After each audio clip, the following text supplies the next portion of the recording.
China ಮಕ್ಕಳೆಲ್ಲ ಚಿಕ್ಕ ವಯಸ್ಸಿಂದನೇ ಬೇರೆ ಬೇರೆ ಸ್ಕಿಲ್ಸ್ ಕಲಿಯೋದ್ರ ಬಗ್ಗೆ ಗಮನ ಕೊಡ್ತಾರೆ. ಆದ್ರೆ ನಮ್ಮ ಮಕ್ಕಳು ಕಾಲೇಜ್ಗಳಲ್ಲಿ ಜಾತಿ ಧರ್ಮ ಅಂತ ಕಿತ್ತಾಡ್ತಾರೆ. ಮನ್ಸಿಗೆ ತುಂಬಾ ಭಾರ ಆಗುತ್ತೆ.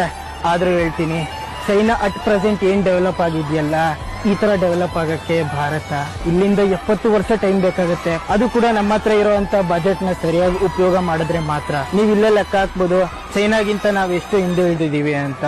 ಚೈನಾದ ಬೇಜಿಂಗ್ ನ ಯಾವುದೋ ಒಂದು ಗಲ್ಲಿ ರಸ್ತೆಲಿದ್ದೀವಿ. ಈ ರಸ್ತೆ ಸಿಕ್ಕಾಪಟ್ಟೆ ಡೆವಲಪ್ ಆಗಿದೆ. ಪ್ರತಿಯೊಂದನ್ನು ನಾವಿಲ್ಲಿ ನೋಡ್ಬೋದು. ಚೈನಾ ರಾಜಕೀಯ ಏನೇ ಆಗಿರ್ಲಿ, ಚೈನಾ ಬೇರೆ ದೇಶದ ಮೇಲೆ ಏನೇ ಮಾಡ್ಲಿ, ಆದ್ರೆ ಚೈನಾ ಅವರ ಜನಗಳ ಡೆವಲಪ್ಮೆಂಟ್ ಮಾಡೋದ್ರಲ್ಲಿ ತುಂಬಾನೇ ಬ್ಯುಸಿ ಆಗಿದೆ.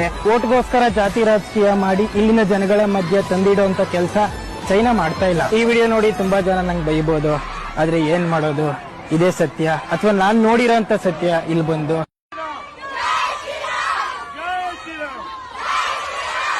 ಚೈನಾ ಮಕ್ಕಳೆಲ್ಲ ಚಿಕ್ಕ ವಯಸ್ಸಿಂದನೇ ಬೇರೆ ಬೇರೆ ಸ್ಕಿಲ್ಸ್ ಕಲಿಯೋದ್ರ ಬಗ್ಗೆ ಗಮನ ಕೊಡ್ತಾರೆ. ಆದ್ರೆ ನಮ್ಮ ಮಕ್ಕಳು ಕಾಲೇಜ್ಗಳಲ್ಲಿ ಜಾತಿ ಧರ್ಮ ಅಂತ ಕಿತ್ತಾಡ್ತಾರೆ. ಮನ್ಸಿಗೆ ತುಂಬಾ ಭಾರ ಆಗುತ್ತೆ.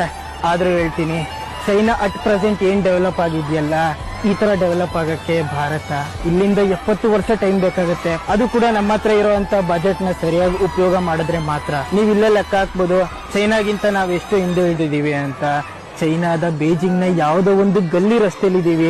ಈ ರಸ್ತೆ ಸಿಕ್ಕಾಪಟ್ಟೆ ಡೆವಲಪ್ ಆಗಿದೆ. ಪ್ರತಿಯೊಂದನ್ನು ನಾವಿಲ್ಲಿ ನೋಡ್ಬೋದು. ಚೈನಾ ರಾಜಕೀಯ ಏನೇ ಆಗಿರ್ಲಿ, ಚೈನಾ ಬೇರೆ ದೇಶದ ಮೇಲೆ ಏನೇ ಮಾಡ್ಲಿ, ಆದ್ರೆ ಚೈನಾ ಅವರ ಜನಗಳ ಡೆವಲಪ್ಮೆಂಟ್ ಮಾಡೋದ್ರಲ್ಲಿ ತುಂಬಾನೇ ಬ್ಯುಸಿ ಆಗಿದೆ.